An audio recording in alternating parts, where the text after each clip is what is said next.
Maria Valtorta, l'Évangile tel qu'il m'a été révélé, volume 4, la deuxième année de la vie publique, deuxième partie.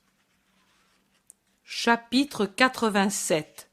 Le paralytique de la piscine de Bethsaïda. Jésus se trouve à Jérusalem et précisément aux environs de l'Antonia. Avec lui sont tous les apôtres, sauf l'Iscariote. Une grande foule se hâte vers le temple. Tout le monde est en habit de fête, tant les apôtres que les autres pèlerins, et je pense donc que ce sont les jours de la Pentecôte. De nombreux mendiants se mêlent à la foule. Ils racontent plaintivement leur misère en des refrains apitoyés, et ils se dirigent vers les meilleurs endroits, près des portes du temple ou au croisement des chemins par lesquels la foule arrive. Jésus passe en faisant l'aumône à ces malheureux qui s'ingénient à exposer leur misère tout en faisant le récit. J'ai l'impression que Jésus est déjà allé au temple, car j'entends les apôtres qui parlent de Gamaliel, qui a fait semblant de ne pas les voir, bien qu'Étienne, un de ses auditeurs, lui ait signalé le passage de Jésus. J'entends aussi Barthélemy qui demande à ses compagnons « Qu'a-t-il voulu dire ce scribe par cette phrase « un groupe de moutons de boucherie ?» Thomas répond « Il parlait de quelque affaire qui le concernait. »« Non, il nous montrait du doigt, je l'ai bien vu, et puis la seconde phrase confirmait la première. D'ici peu, l'agneau sera lui aussi tondu, et puis mené à l'abattoir. » André confirme « Oui, j'ai entendu moi aussi. » Bon, mais je brûle d'envie de revenir en arrière et de demander au compagnon du scribe ce qu'il sait de Judas de Simon, dit Pierre. Jacques d'Alphée répond « Mais il ne sait rien. Cette fois, Judas n'y est pas parce qu'il est réellement malade. Nous le savons, nous. Peut-être il a trop souffert du voyage que nous avons fait. Nous sommes plus résistants. Lui a vécu ici confortablement. Il se fatigue facilement. » Oui, nous le savons, mais ce scribe a dit « Il manque le caméléon au groupe. » Le caméléon, n'est-ce pas cet animal qui à son gré change de couleur ? Demande Pierre. Le zélote dit d'un ton conciliant « Oui, Simon, mais il a sûrement voulu parler de ses habits toujours nouveaux. Il y tient, il est jeune, il faut l'excuser. » C'est vrai, cela aussi. Pourtant, quelle phrase curieuse, conclut Pierre. Jacques de Zébédée dit « Il semble que toujours il nous menace. » Jude Thaddée observe « Le fait est que nous nous savons menacés, et nous voyons des menaces même où il n'y en a pas. » Thomas conclut « Et nous voyons des fautes même où il n'y en a pas. » C'est bien vrai, le soupçon est une vilaine chose. Qui sait comment va Judas aujourd'hui? En attendant, il jouit de ce paradis et de la présence de ses anges. J'aurais plaisir à être malade, moi aussi, pour posséder tous ces délices, dit Pierre. Et Barthélemy lui répond. Espérons qu'il sera bientôt guéri. Il faut terminer le voyage, parce que la saison chaude nous presse. André assure. Oh, les soins ne lui manquent pas, et puis le maître y pensera si jamais. Jacques de Zébédée dit. Il avait beaucoup de fièvre quand nous l'avons quitté. Je ne sais comment elle lui est venue ainsi. Et Matthieu lui répond. Comment la fièvre arrive? Parce qu'elle doit venir. Mais ce ne sera rien. Le maître ne s'en inquiète pas du tout. S'il avait vu du danger, il n'aurait pas quitté le château de Jeanne. En effet, Jésus n'est pas du tout inquiet. Il parle avec Margiam et avec Jean et va devant en donnant des aumônes. Il explique certainement à l'enfant beaucoup de choses, car je vois qu'il lui indique tel et tel détail. Il se dirige vers l'extrémité des murs du temple, à l'angle nord-est. Là se trouve une foule nombreuse qui s'en va vers un endroit où il y a des portiques qui précèdent une porte que j'entends nommer du troupeau. C'est la probatique, la piscine de Bethsaïda. Maintenant, regarde bien l'eau. Tu vois comme elle est calme en ce moment. D'ici peu, tu verras qu'elle a une sorte de mouvement et qu'elle se soulève en touchant ce signe humide. Le vois-tu? Alors l'ange du Seigneur descend. L'eau sent sa présence et le vénère comme elle peut. L'ange porte à l'eau l'ordre de guérir l'homme qui s'y plongera rapidement. Vois-tu quelle foule? Mais un trop grand nombre sont distraits et ne voient pas le premier mouvement de l'eau, ou bien, sans pitié, les plus forts repoussent les plus faibles. On ne doit jamais se distraire en présence des signes de Dieu. Il faut garder l'âme toujours éveillée, parce qu'on ne sait jamais quand Dieu se manifeste ou envoie son ange. Et il ne faut jamais être égoïste, même pour raison de santé. Bien des fois, parce qu'ils sont restés à discuter sur celui qui touche le premier ou qui en a davantage besoin, ces malheureux manquent le bienfait de la venue de l'ange. Jésus donne toutes ces explications à Margiam, qui le regarde, les yeux grands ouverts, attentifs, et pendant ce temps surveille aussi l'eau. « Peut-on voir l'ange? Cela me plairait. » Lévi, un berger de ton âge, le vit. Regarde bien toi aussi, et sois prêt à le louer. L'enfant ne se distrait plus. Ses yeux regardent alternativement l'eau et au-dessus de l'eau, et il n'entend plus rien, ne voit rien d'autre. Jésus, pendant ce temps, regarde ce petit peuple d'infirmes, d'aveugles, d'estropiés, de paralytiques qui attendent. Les apôtres aussi observent attentivement. Le soleil produit des jeux de lumière sur l'eau et envahit royalement les 5 rangées de portiques qui entourent les piscines. « Voilà, voilà !» s'écrie Margiam. « L'eau se gonfle, s'agite, resplendit. Quelle lumière! L'ange !» Et l'enfant s'agenouille. En effet, pendant le mouvement du liquide dans le bassin, ce liquide semble augmenter de volume par un flot subit et immense qui le gonfle et l'élève vers le bord. L'eau resplendit comme un miroir au soleil, une lueur éblouissante pendant un instant. Un boiteux se plonge rapidement dans l'eau pour en sortir peu après avec sa jambe déjà marquée d'une grande cicatrice parfaitement guérie. Les autres se plaignent et se disputent avec l'homme guéri. Ils lui disent qu'enfin lui pouvait encore travailler, mais pas eux, et la dispute se prolonge. Jésus regarde tout autour et voit sur un grabat un paralytique qui pleure doucement.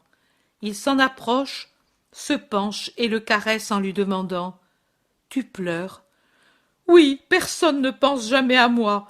Je reste ici, tous guérissent, moi jamais.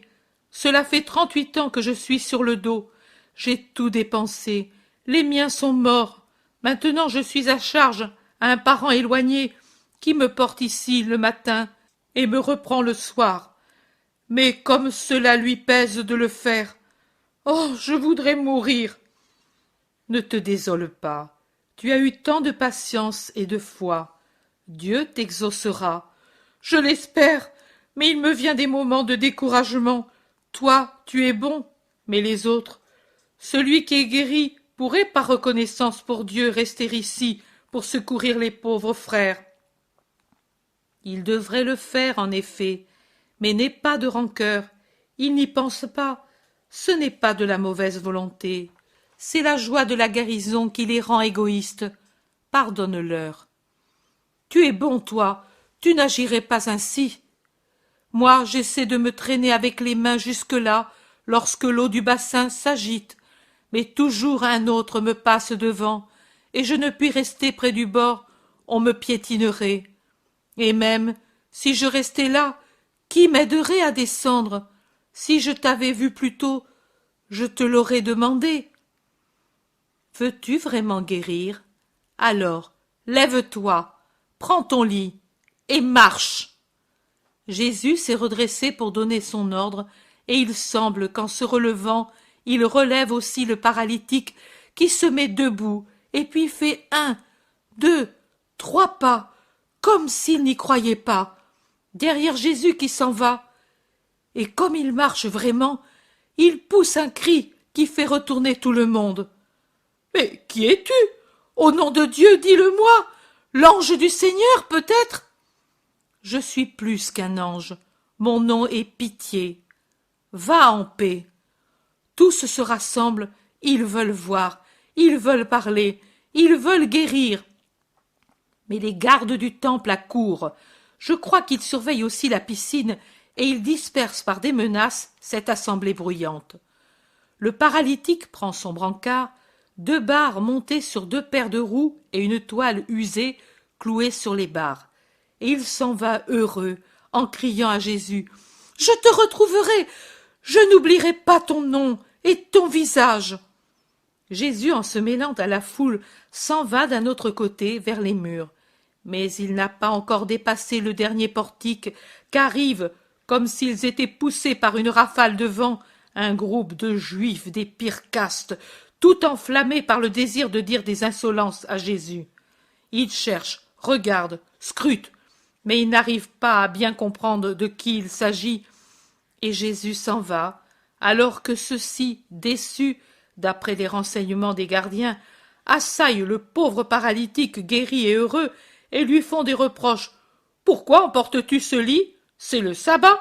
Cela ne t'est pas permis. » L'homme les regarde et dit « Moi, je ne sais rien. Je sais que celui qui m'a guéri m'a dit « Prends ton lit et marche. » Voilà ce que je sais. « C'est sûrement un démon, car il t'a ordonné de violer le sabbat. Comment était-il? Qui était-ce? Un juif? Un galiléen? Un prosélyte? Je ne sais pas. Il était ici, il m'a vu pleurer et s'est approché de moi. Il m'a parlé, il m'a guéri, il s'en est allé en tenant un enfant par la main. Je crois que c'est son fils, car il peut bien avoir un fils de cet âge. Un enfant? Alors ce n'est pas lui. Comment a-t-il dit qu'il s'appelait? Ne le lui as-tu pas demandé? Ne mens pas. Il m'a dit qu'il s'appelait Pitié. Tu es un imbécile.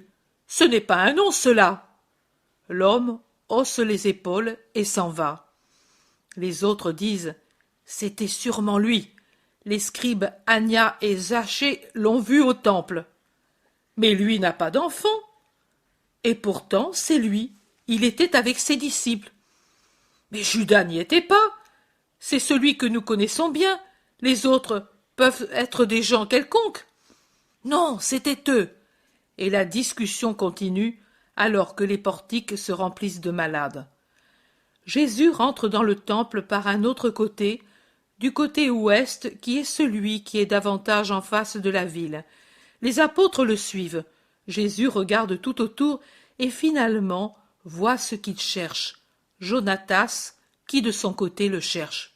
« Il va mieux, maître, la fièvre tombe.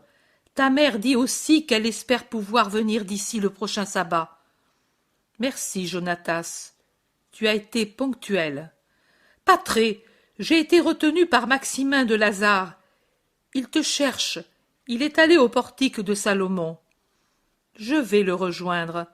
La paix soit avec toi, et porte ma paix à ma mère et aux femmes disciples, en plus de Judas.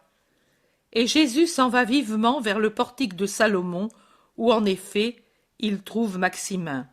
« Lazare a su que tu étais ici. Il veut te voir pour te dire une chose importante. Viendras-tu » ? Sans aucun doute et sans tarder. Tu peux lui dire qu'il m'attende dans le courant de la semaine. Maximin s'en va lui aussi, après quelques autres paroles.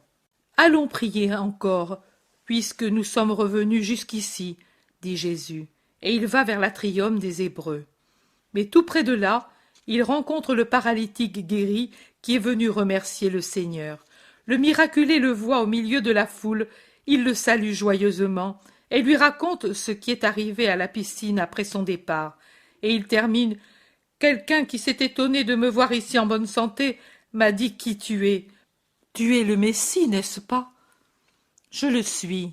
Mais même si tu avais été guéri par l'eau ou par une autre puissance, tu aurais toujours le même devoir envers Dieu, celui d'user de ta santé pour bien agir. Tu es guéri. Va donc, avec de bonnes intentions, reprendre les activités de la vie et ne pêche jamais plus.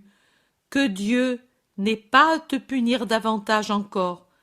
adieu, va en paix. Je suis âgé, je ne sais rien, mais je voudrais te suivre pour te servir et pour savoir. Veux-tu de moi? Je ne repousse personne. Réfléchis cependant avant de venir, et si tu te décides, viens. Où? Je ne sais pas où tu vas. À travers le monde.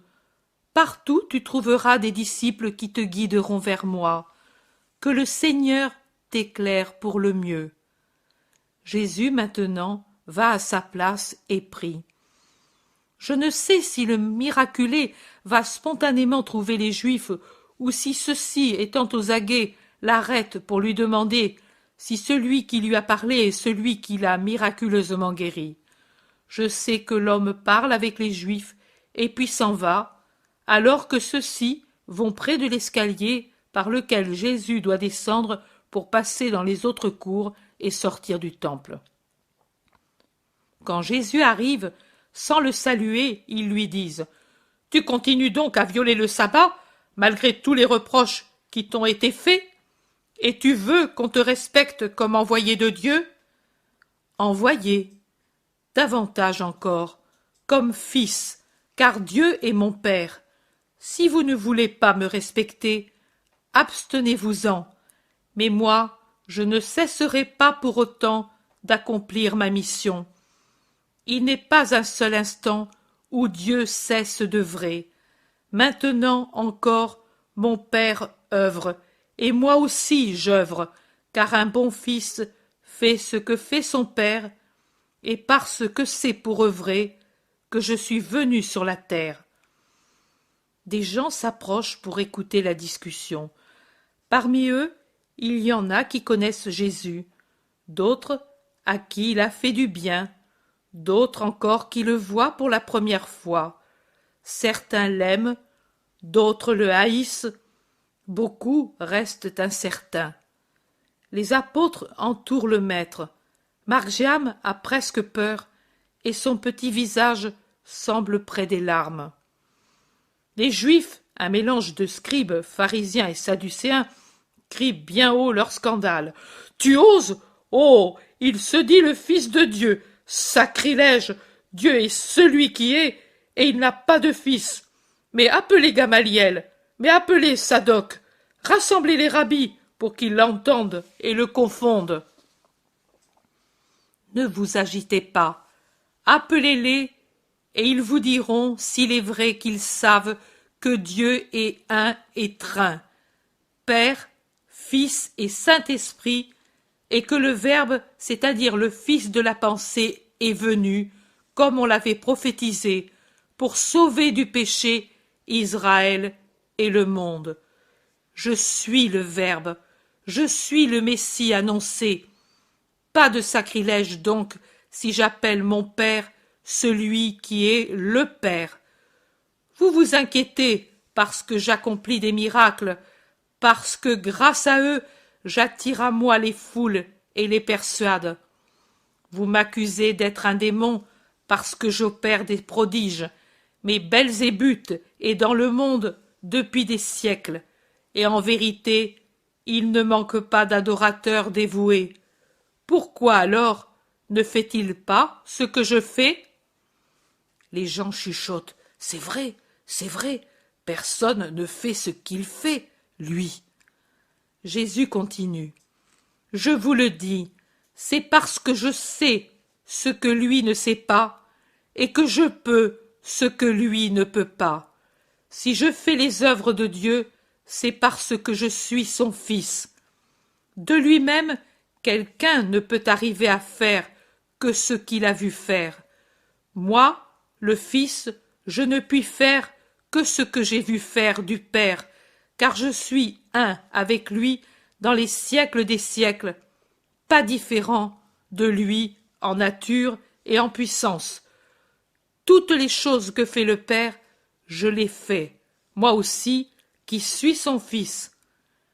Ni Belzébuth, ni d'autres ne peuvent faire ce que je fais, parce que Belzébuth et les autres ne savent pas ce que je sais. Le Père m'aime, moi son Fils, et il m'aime sans mesure, comme moi aussi je l'aime. Pour cela, il m'a montré et me montre tout ce qu'il fait, afin que je fasse ce qu'il fait. Moi, sur la terre, en ce temps de grâce, lui au ciel, avant que le temps existât pour la terre, et il me montrera des œuvres toujours plus grandes, afin que je les accomplisse et que vous en restiez émerveillés. Sa pensée est inépuisable dans son action. Moi, je l'imite, étant également inépuisable dans l'accomplissement de ce que pense le Père et veut par sa pensée. Vous ne savez pas encore ce que crée sans jamais s'épuiser l'amour. Nous sommes l'amour, il n'y a pas de limite pour nous, et il n'est rien qui ne puisse être appliqué aux 3 degrés de l'homme, l'inférieur, le supérieur, le spirituel. En effet, de même que le Père ressuscite les morts et leur rend la vie, moi, également le Fils, je peux donner la vie à qui je veux, et même à cause de l'amour infini que le Père a pour le Fils, il m'est accordé non seulement de rendre la vie à la partie inférieure, mais bien aussi à la partie supérieure, en délivrant la pensée de l'homme et son cœur des erreurs de l'esprit et des passions mauvaises, et à la partie spirituelle, en rendant à l'esprit l'indépendance à l'égard du péché. Le Père, en effet, ne juge personne, car il a remis tout jugement au Fils, car le Fils est celui qui, par son propre sacrifice, a acheté l'humanité pour la racheter. Et cela, le Père le fait par justice, car il est juste que l'on donne à celui qui paie avec sa propre monnaie, et pour que tous honorent le Fils, comme déjà ils honorent le Père. Sachez que si vous séparez le Père du Fils, ou le Fils du Père, et ne vous souvenez pas de l'amour, vous n'aimez pas Dieu comme il doit être aimé, avec vérité et sagesse, mais vous commettez une hérésie, parce que vous n'en honorez qu'un seul, alors qu'eux sont une admirable Trinité. Aussi, celui qui n'honore pas le Fils, c'est comme s'il n'honorait pas le Père, car le Père, Dieu, n'accepte pas qu'une seule partie de lui-même soit adorée, mais il veut que soit adoré son tout.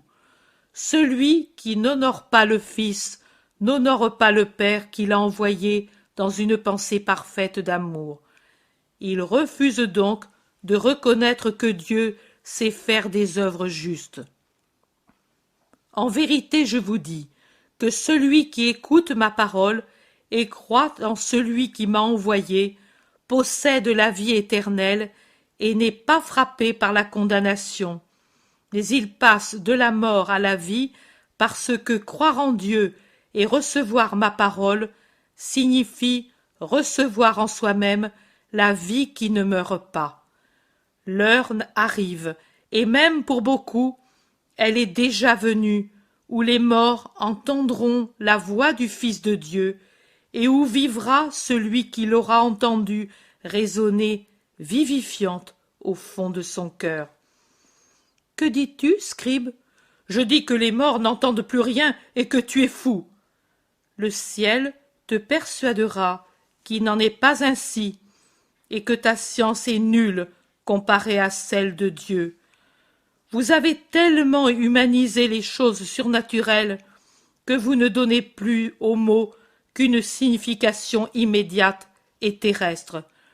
Vous avez enseigné l'Agada avec des formules figées, les vôtres, sans vous efforcer de comprendre les allégories dans leur vérité, et maintenant, en votre âme, épuisée d'être pressée par une humanité qui triomphe de l'esprit, vous ne croyez même plus à ce que vous enseignez.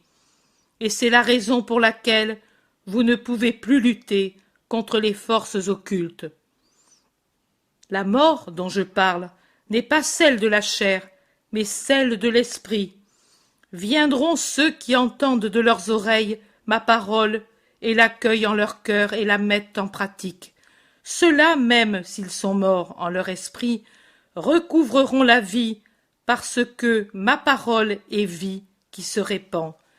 Et moi, je peux la donner à qui je veux, parce qu'en moi existe la perfection de la vie, parce que comme le Père a en lui la vie parfaite, le Fils a eu du Père la vie, en lui-même, parfaite, complète, éternelle, inépuisable et transmissible. Et avec la vie, le Père m'a donné le pouvoir de juger, car le Fils du Père est le Fils de l'homme, et il peut et doit juger l'homme. Et ne vous étonnez pas de cette première résurrection, la spirituelle, que moi j'opère par ma parole. Vous en verrez des plus fortes encore, plus fortes pour vos sens alourdis, car en vérité, je vous dis qu'il n'y a rien de plus grand que l'invisible, mais réelle résurrection d'un esprit. Bientôt viendra l'heure où la voix du Fils de Dieu pénétrera dans les tombeaux, et tous ceux qui s'y trouvent l'entendront.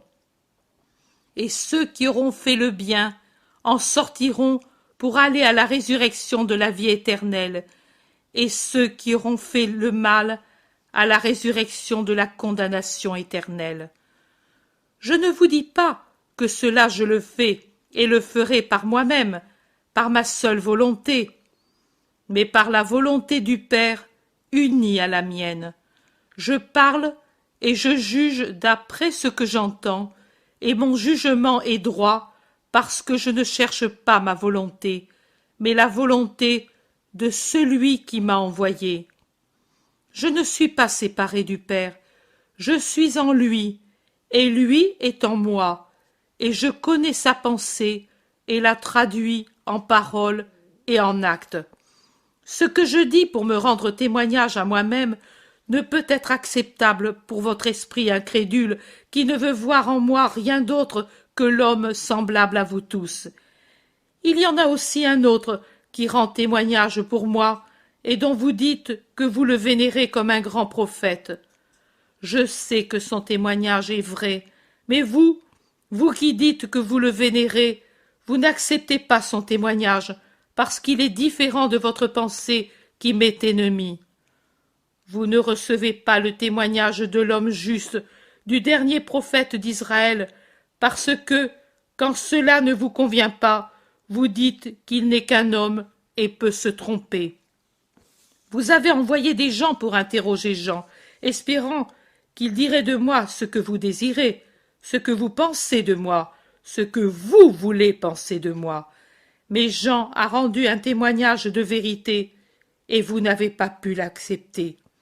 Puisque le prophète dit que Jésus de Nazareth est le Fils de Dieu, dans le secret de vos cœurs, parce que vous craignez les foules, vous dites que le prophète est un fou, comme l'est le Christ. Moi aussi, cependant, je ne reçois pas le témoignage de l'homme, fût-il le plus saint d'Israël. Je vous dis, il était la lampe allumée et lumineuse, mais vous avez bien peu voulu jouir de sa lumière. Quand cette lumière s'est projetée sur moi pour vous faire connaître le Christ pour ce qu'il est, vous avez laissé mettre la lampe sous le boisseau, et avant encore, vous avez dressé entre elle et vous un mur, pour ne pas voir dans sa lumière le Christ du Seigneur. Je suis reconnaissant à Jean de son témoignage, et le Père lui en est reconnaissant. Et Jean aura une grande récompense pour le témoignage qu'il a rendu, lumineux aussi pour ce motif au ciel, le premier soleil qui resplendira de tous les hommes là-haut, lumineux comme le seront tous ceux qui auront été fidèles à la vérité et affamés de justice. Mais moi, cependant, j'ai un témoignage plus grand que celui de Jean, et ce témoignage, ce sont mes œuvres, parce que les œuvres que le Père m'a donné d'accomplir, ces œuvres, je les fais, et elles témoignent que le Père m'a envoyé en me donnant tout pouvoir. Et ainsi, c'est le Père lui-même qui m'a envoyé, c'est lui qui témoigne en ma faveur.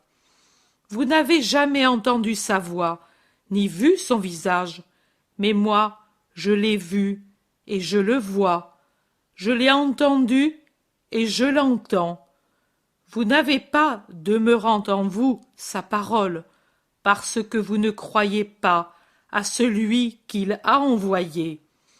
Vous étudiez l'Écriture, parce que vous croyez obtenir, par sa connaissance, la vie éternelle. Et ne vous rendez-vous pas compte alors que ce sont justement les Écritures qui parlent de moi? Et pourquoi alors continuez-vous à ne pas vouloir venir à moi pour avoir la vie? Moi, je vous le dis, c'est parce que, quand une chose est contraire à vos idées invétérées, vous la repoussez. Il vous manque l'humilité. Vous ne pouvez pas arriver à dire « je me suis trompé ». Celui-ci ou ce livre dit ce qui est, et moi, je suis dans l'erreur. C'est ainsi que vous avez agi avec Jean, avec les Écritures, avec le Verbe qui vous parle. Vous ne pouvez plus voir ni comprendre, parce que vous êtes prisonnier de l'orgueil et étourdi par vos voix. Croyez-vous que je parle ainsi parce que je veux être glorifié par vous? Non, sachez-le, je ne cherche ni n'accepte la gloire qui vient des hommes. Ce que je cherche et veux, c'est votre salut éternel. Voilà la gloire que je cherche, ma gloire de sauveur, qui ne peut exister si je ne possède pas des sauvés, qui augmente avec le nombre de ceux que je sauve, qui doit m'être donné par les esprits que j'ai sauvés et par le Père, esprit très pur. Mais vous, vous ne serez pas sauvés. Je vous connais pour ce que vous êtes. Vous n'avez pas en vous l'amour de Dieu. Vous êtes sans amour. C'est pour cela que vous ne venez pas à l'amour qui vous parle, et vous n'entrerez pas dans le royaume de l'amour. Là, vous êtes des inconnus. Le Père ne vous connaît pas parce que vous ne me connaissez pas. Moi, qui suis dans le Père. Vous ne voulez pas me connaître. Je suis venu au nom de mon Père, et vous ne me recevez pas, alors que vous êtes disposés à recevoir quiconque viendrait en son propre nom, pourvu qu'il vous dise ce qui vous plaît. Vous dites que vous êtes des esprits de foi? Non, vous ne l'êtes pas. Comment pouvez-vous croire, vous qui mendiez la gloire les uns aux autres, et ne cherchez pas la gloire des cieux, qui vient de Dieu seul? La gloire qui est vérité ne se complaît pas aux intérêts qui s'arrêtent à la terre et caressent seulement l'humanité vicieuse des fils dégradés d'Adam.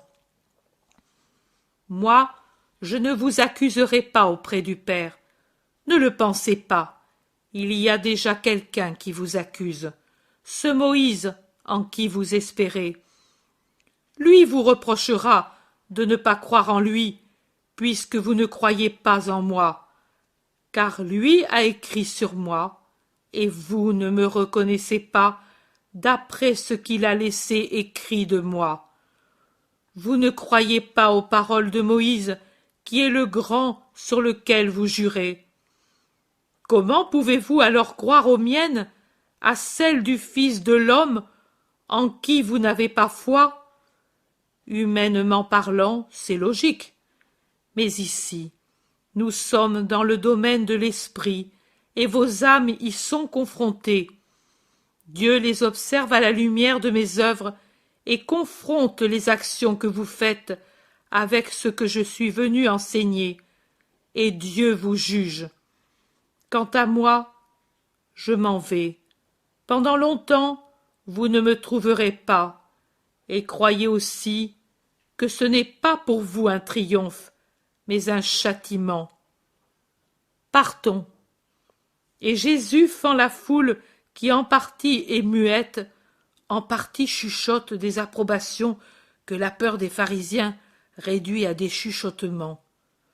Jésus s'en va. Chapitre 88. À Béthanie. Maître, Marie a appelé Marthe. Jésus, en compagnie du zélote, arrive au jardin de Lazare par une belle matinée d'été. L'aurore n'est pas encore à sa fin, aussi tout est frais et riant. Le jardinier qui accourt recevoir le maître lui montre un pan de vêtements blancs qui disparaît derrière une haie, et il dit « Lazare va à la tonnelle des jasmins avec des rouleaux qu'il va lire. Je vais l'appeler. » « Non, j'y vais seul. » Et Jésus marche rapidement le long d'un sentier bordé d'une haie en fleurs.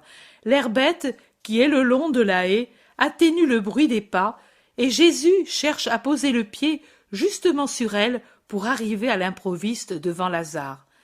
Il le surprend debout, avec ses rouleaux posés sur une table de marbre, qui prie à haute voix « Ne me déçois pas, Seigneur, ce brin d'espérance qui est né dans mon cœur, toi fais-le grandir. Donne-moi ce que, par mes larmes, je t'ai demandé 10 et 100 000 fois, ce que je t'ai demandé par mes actions, par le pardon, par tout moi-même. Donne-le-moi en échange de ma vie. Donne-le-moi au nom de ton Jésus qui m'a promis cette paix. Peut-il, lui, mentir? Dois-je penser que sa promesse a été un vain mot? Que son pouvoir est inférieur à l'abîme de péché qu'est ma sœur? Dis-le-moi, Seigneur, pour que je me résigne par amour pour toi. Oui, je te le dis, dit Jésus. Lazare se retourne vivement et crie « Ô mon Seigneur, mais quand es-tu venu ?» Et il se penche pour baiser le vêtement de Jésus. Il y a quelques minutes. Seul? Avec Simon le zélote. Mais ici, où tu es, je suis venu seul. Je sais que tu dois me dire une grande chose. Dis-la-moi donc. Non, auparavant, réponds à la question que j'ai posée à Dieu. Suivant ta réponse, je te la dirai. Dis-la-moi cette grande chose. Tu peux la dire. Et Jésus sourit en ouvrant les bras pour l'y inviter. Dieu très haut, mais est-ce vrai? Toi alors, tu sais que c'est vrai? Et Lazare se réfugie dans les bras de Jésus pour lui confier sa grande chose. Marie a appelé Marthe à Magdala, et Marthe est partie, inquiète, craignant quelque grand malheur. Et moi je suis restée seule ici, avec la même crainte. Mais Marthe m'a fait parvenir une lettre par le serviteur qui l'a accompagnée, une lettre qui m'a remplie d'espoir.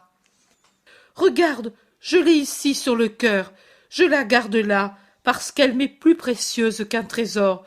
Ce ne sont que quelques mots, mais je les lis de temps en temps pour être certain qu'ils ont bien été écrits. Regarde. Et Lazare sort de son vêtement un petit rouleau plié par un ruban violet, et il le déroule. Tu vois? Lis, là, à haute voix. Lue par toi, la chose me paraîtra plus certaine. Jésus lit. Lazare, mon frère, à toi paix et bénédiction.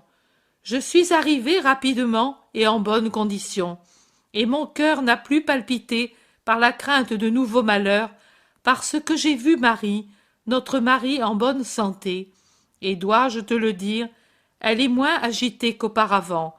Elle a pleuré sur mon cœur des pleurs interminables, et puis à la nuit, dans la pièce où elle m'avait conduite, elle m'a demandé tant et tant de choses sur le Maître, rien de plus pour le moment. Mais moi qui vois le visage de Marie et qui entends ses paroles, je dis qu'en mon cœur est née l'espérance. Prie, mon frère, espère. Oh, si c'était vrai, je reste encore parce que je comprends qu'elle me veut auprès d'elle comme pour être défendue contre la tentation et pour apprendre. Quoi? Ce que nous savons déjà, la bonté infinie de Jésus. Je lui ai parlé de cette femme venue à Béthanie. Je vois qu'elle pense. Il nous faudrait Jésus. Prie, espère. Le Seigneur soit avec toi. Jésus replie le rouleau et le rend. Maître, j'irai. Peux-tu prévenir Marthe qu'elle vienne à ma rencontre à Capharnaüm d'ici 15 jours au plus? Oui, je peux, Seigneur. Et moi, tu restes ici, Marthe aussi, je la renverrai ici. Pourquoi? Parce que ceux qui sont rachetés ont une pudeur profonde, et rien ne les impressionne plus que l'œil d'un père ou d'un frère. Moi aussi, je te dis, prie, prie, prie. Lazare pleure sur la poitrine de Jésus. Ensuite, après s'être repris, il parle encore de son inquiétude, de ses découragements. Cela fait presque 1 an que j'espère, que je désespère. Comme il est long le temps de la résurrection, s'écrie-t-il. Jésus le laisse parler, parler, parler, jusqu'à ce que Lazare s'aperçoit qu'il manque au devoir de l'hospitalité, et il se lève pour conduire Jésus à la maison. Pour y arriver, il passe près d'une haie touffue de jasmins en fleurs, sur leur corolle en forme d'étoile bourdonnent des abeilles d'or. Ah, j'ai oublié de te dire, le vieux patriarche que tu m'as envoyé est retourné dans le sein d'Abraham. Maximin l'a trouvé assis ici, la tête appuyée contre cette haie, comme s'il s'était endormi près des ruches dont il prenait soin, comme si elles avaient été des maisons toutes pleines d'enfants dorés. C'est le nom qu'il donnait aux abeilles. Il paraissait les comprendre et en être compris. Et sur le patriarche endormi dans la paix de sa bonne conscience, quand Maximin le trouva, il y avait un voile précieux de petits corps couleur d'or. Toutes les abeilles étaient posées sur leur ami. Les serviteurs eurent du mal à les détacher de lui. Il était si bon que peut-être il avait un goût de miel. Il était si honnête que peut-être pour les abeilles c'était comme une corolle non contaminée. J'en ai eu du chagrin. J'aurais voulu l'avoir plus longtemps dans ma maison. C'était injuste. Ne le pleure pas. Il est dans la paix, et du lieu de la paix, il prie pour toi qui as adouci ces derniers jours. Où est-il enterré? Au fond du verger, encore près de ces ruches. Viens que je t'y conduise. Et ils s'en vont par un petit bois de lauriers cireux vers les ruches, d'où arrive un bourdonnement laborieux. 23 juillet, 8 heures du matin. C'est un Judas bien pâle qui descend du char avec la Madone et les autres femmes disciples, c'est-à-dire les Marie, Jeanne et Élise. Et à cause du bruit qu'il y a eu dans la maison ce matin, je n'ai pas pu écrire pendant que je voyais, et alors, maintenant qu'il est 18 heures, je ne peux que dire ce que j'ai compris et entendu. Judas convalescent est revenu auprès de Jésus, qui est à Gethsémani, avec Marie qui l'a soigné, et Jeanne qui insiste pour que les femmes et le convalescent reviennent en char en Galilée. Jésus est d'accord et fait monter aussi l'enfant avec elle. Par contre, Jeanne et Élise restent à Jérusalem pour quelques jours pour retourner ensuite. Élise à Bethsur, Jeanne à Béther. Je me souviens qu'Élise disait « Maintenant, j'ai le courage d'y retourner parce que ma vie n'est plus sans but. Je te ferai aimer de mes amis. » Et je me rappelle que Jeanne ajoute « Et moi, je le ferai sur mes terres, tant que Chouza me laisse ici. Ce sera encore te servir, bien que je préférerais te suivre. » Je me souviens aussi que Judas disait qu'il n'avait pas regretté sa mère, même aux heures les plus mauvaises de sa maladie, parce que ta mère a été une vraie mère pour moi, douce et aimante, et je ne l'oublierai jamais, a-t-il dit. Le reste est confus, pour les paroles, et donc je n'en parle pas parce que c'est moi qui le dirai, et non les personnes de la vision. Chapitre 89. Margiam, confiée à Porphyrée, épouse de Pierre. Jésus est sur le lac de Galilée avec ses apôtres. C'est de grand matin. Tous les apôtres sont là, parce que même Judas, parfaitement guéri, est avec eux, le visage rendu plus doux par la souffrance et par les soins qu'on lui a donnés. Il y a aussi Margiam, un peu ému de se trouver sur l'eau pour la première fois. Il ne veut pas le faire paraître, mais à chaque tangage un peu violent, il s'agrippe avec un bras au cou de la brebis qui partage sa peur en bêlant lamentablement. Et de l'autre bras, il saisit ce qu'il peut, un mât, un siège, une rame qui se trouve à sa portée, ou même la jambe de Pierre ou d'André, ou des mousses qui passent en faisant leur manœuvre, et il ferme les yeux, persuadé peut-être que c'est sa dernière heure. Pierre lui dit de temps en temps, en lui donnant une tape sur les joues, « Hé, tu n'as pas peur, un disciple ne doit jamais avoir peur. » Et l'enfant, de la tête, fait signe que non, mais comme le vent augmente et que l'eau s'agite de plus en plus à mesure que l'on se rapproche de l'embouchure du Jourdain, il se raidit davantage et ferme plus souvent les yeux quand, à une embardée imprévue par une vague qui prend la barque de flanc, il pousse un cri de terreur. Alors, il y en a qui rient et qui raillent en plaisantant, Pierre d'être devenu le père d'un garçon qui n'a pas le pied marin, et qui plaisante Margiam, qui dit toujours qu'il veut aller par terre et par mer prêcher Jésus, et qui a peur de faire quelques stades sur un lac. Mais Margiam se défend en disant « Chacun a peur d'une chose inconnue, moi de l'eau, Judas de la mort. » Je comprends que Judas a eu grand peur de mourir, et je m'étonne qu'ils ne réagissent pas à cette observation, mais qu'au contraire ils disent « Tu as bien dit, on a peur de ce qu'on ne connaît pas. Mais maintenant nous allons arriver. Bethsaïda est à quelques stades, et tu es sûr d'y trouver de l'amour. Moi, je voudrais me trouver ainsi, à peu de distance de la maison du Père, et d'être sûr d'y trouver de l'amour. » Il le dit d'un air las et triste. André, étonné, demande « Tu te méfies de Dieu ?» « Non, c'est de moi que je me méfie. Pendant ces jours de maladie, entouré de tant de femmes pures et bonnes, je me suis senti si petit en mon esprit. Comme j'ai réfléchi, je me disais, si elle s'efforce de devenir toujours meilleure et d'acquérir le ciel, que ne dois-je pas faire, moi?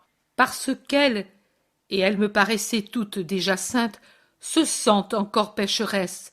Et moi, y arriverai-je jamais, maître? Avec de la bonne volonté, on peut tout. Mais ma volonté est très imparfaite. L'aide de Dieu lui donne ce qui lui manque pour devenir complète. Ton humilité présente est venue de la maladie. Tu vois donc que le bon Dieu a pourvu, par un incident pénible, à te donner une chose que tu n'avais pas. C'est vrai, maître, mais ces femmes, quelle disciple parfaite! Je ne parle pas de ta mère, pour elle on le sait. Je parle des autres. Oh, vraiment, elles nous ont surpassés. J'ai été une des premières épreuves de leur futur ministère. Mais crois-le, maître, tu peux te reposer en sécurité sur elles. Élise et moi, nous étions soignés par elles, et Élise est retournée à Bethsur avec une âme renouvelée. Et moi j'espère la refaire maintenant qu'elles l'ont travaillée. Judas, encore affaibli, pleure.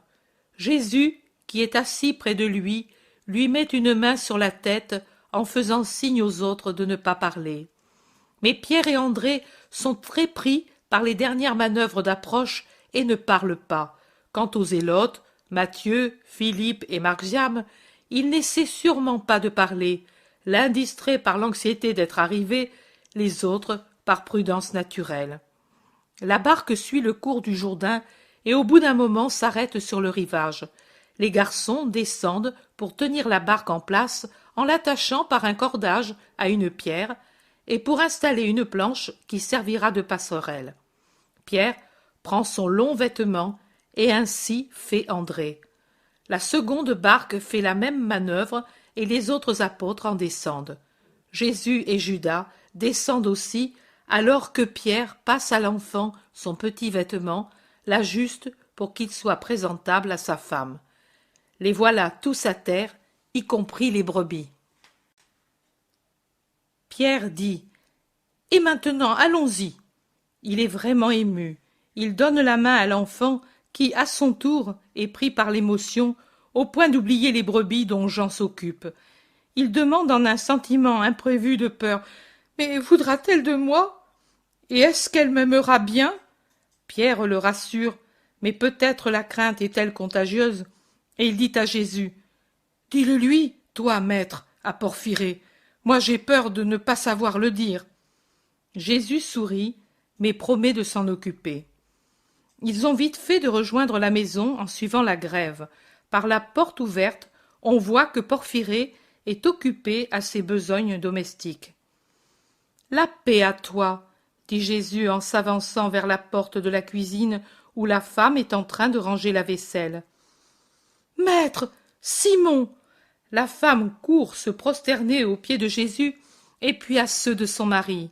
Ensuite elle se redresse et avec son visage aimable, s'il n'est pas beau, dit en rougissant: « Il y a si longtemps que je vous attendais. Êtes-vous tous en bonne santé?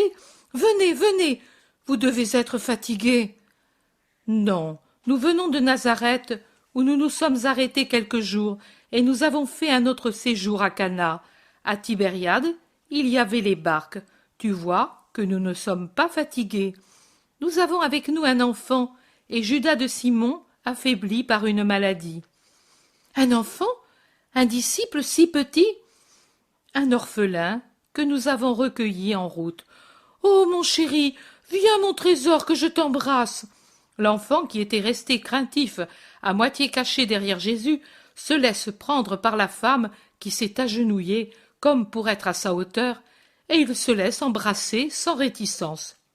« Et maintenant, vous l'emmenez avec vous, toujours avec vous, si petit, il se fatiguera. » La femme est tout apitoyée. Elle serre l'enfant dans ses bras et garde sa joue appuyée contre celle de l'enfant. En réalité, j'avais une autre idée, celle de le confier à une femme disciple quand nous allons loin de la Galilée, du lac. « À moi non, Seigneur, moi je n'ai jamais eu d'enfants, mais des neveux, oui, et je sais comment m'occuper des enfants. Je suis la disciple qui ne sait pas parler, qui n'a pas assez de santé pour te suivre comme font les autres, qui, oh, tu le sais, je serai lâche même, si tu veux, mais tu sais dans quelle tenaille je suis prise. Tenaille, ai-je dit? Non, je suis entre deux cordages qui me tirent en direction opposée, et je n'ai pas le courage d'en rompre un. Permets-moi au moins de te servir un peu, en étant la mère disciple pour cet enfant. Je lui apprendrai ce que les autres enseignent à tant de gens, à t'aimer, toi. » Jésus lui pose la main sur la tête, sourit et dit: « On a amené l'enfant ici parce qu'ici il aurait trouvé une mère et un père. Voilà, faisons la famille. » Jésus met la main de Margiam dans celle de Pierre, dont les yeux sont tout brillants, et de Porphyrée. Et élevez saintement cet innocent. Pierre, qui est déjà au courant, s'essuie une larme du revers de la main, mais sa femme, qui ne s'y attendait pas, reste un moment muette de stupeur, puis de nouveau s'agenouille et dit: « Ô mon Seigneur, tu m'as pris mon époux en me rendant, pour ainsi dire, veuve, mais maintenant tu me donnes un fils. Tu rends donc toutes les roses à ma vie, non seulement celles que tu m'as prises, mais celles que je n'ai jamais eues. Que tu sois béni. Plus que s'il était né de mes entrailles, ce petit me sera cher, car c'est de toi qu'il me vient. » Et la femme baise le vêtement de Jésus et embrasse l'enfant, le prend ensuite sur son sein. Elle est heureuse. « Laissons-la à ses épanchements, » dit Jésus. « Reste toi aussi, Simon. Nous allons en ville pour prêcher. Nous viendrons ce soir sur le tard te demander nourriture et repos. » Et Jésus sort avec les apôtres, laissant en paix les trois. Jean dit: « Mon Seigneur, aujourd'hui Simon est heureux. » « Est-ce que tu veux aussi un enfant? » « Non, je voudrais seulement une paire d'ailes pour m'élever jusqu'aux portes des cieux et apprendre le langage de la lumière pour le redire aux hommes. » Et il sourit. Ils attachent les brebis au fond du jardin, près de la cabane des filets.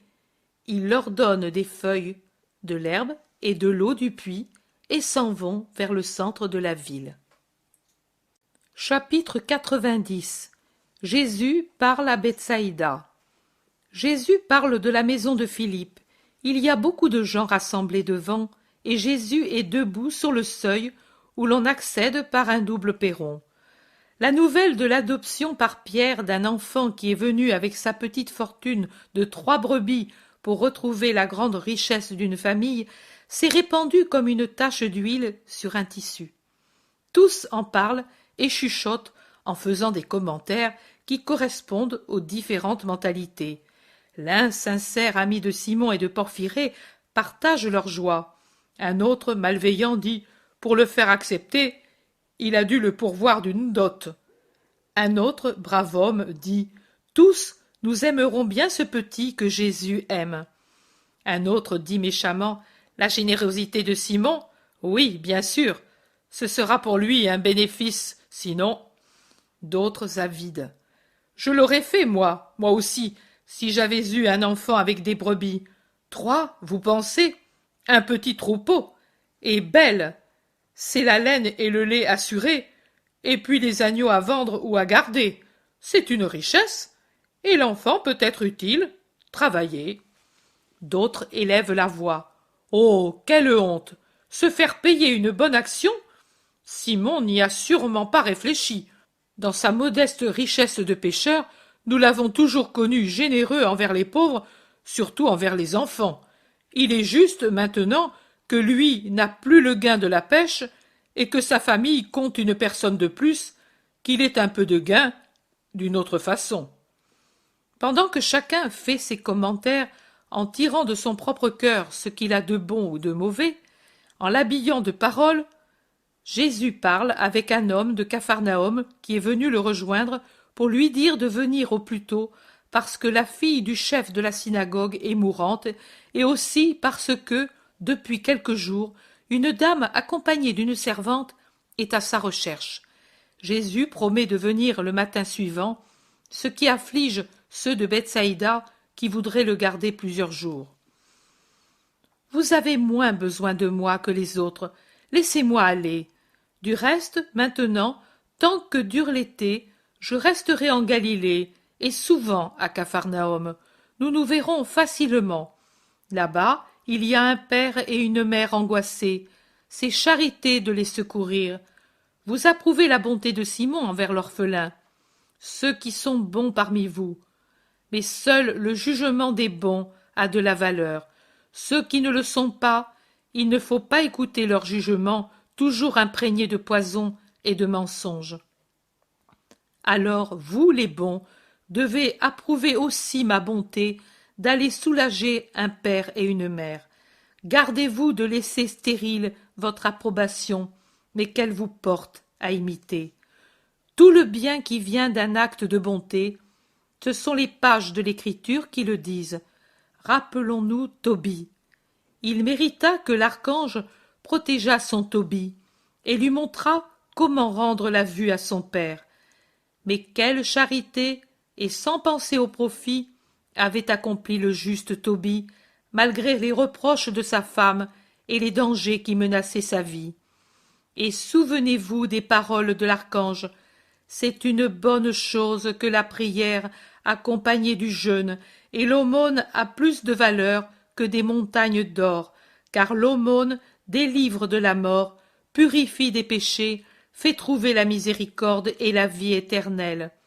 Quand tu priais tout en larmes et que tu ensevelissais les morts, je présentais tes prières au Seigneur. Mon Simon, en vérité, je vous le dis, surpassera de beaucoup les vertus du vieux Tobie. Il vous restera pour être un tuteur de vos âmes en ma vie, après que moi je m'en serai allé. Et maintenant il commence sa paternité d'âme pour être demain le Père saint de toutes les âmes qui me seront fidèles. Ne médisez donc pas, mais si un jour, comme un oiseau tombé du nid, vous trouvez sur votre route un orphelin, recueillez-le.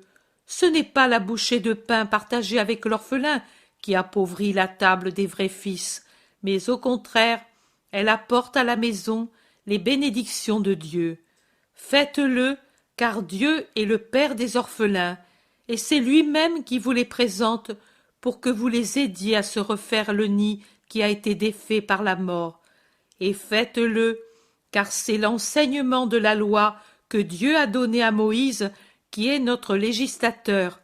Car en terre, ennemi et idolâtre, il a trouvé pour sa faiblesse d'enfant un cœur qui, plein de pitié, s'est penché sur lui pour le sauver de la mort, en le sauvant des eaux, à l'abri des persécutions, car Dieu l'avait destiné à être un jour le libérateur d'Israël.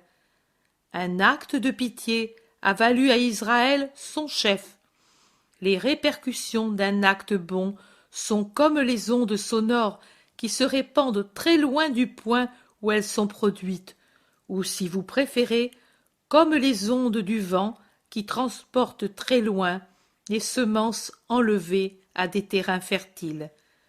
Allez maintenant, la paix soit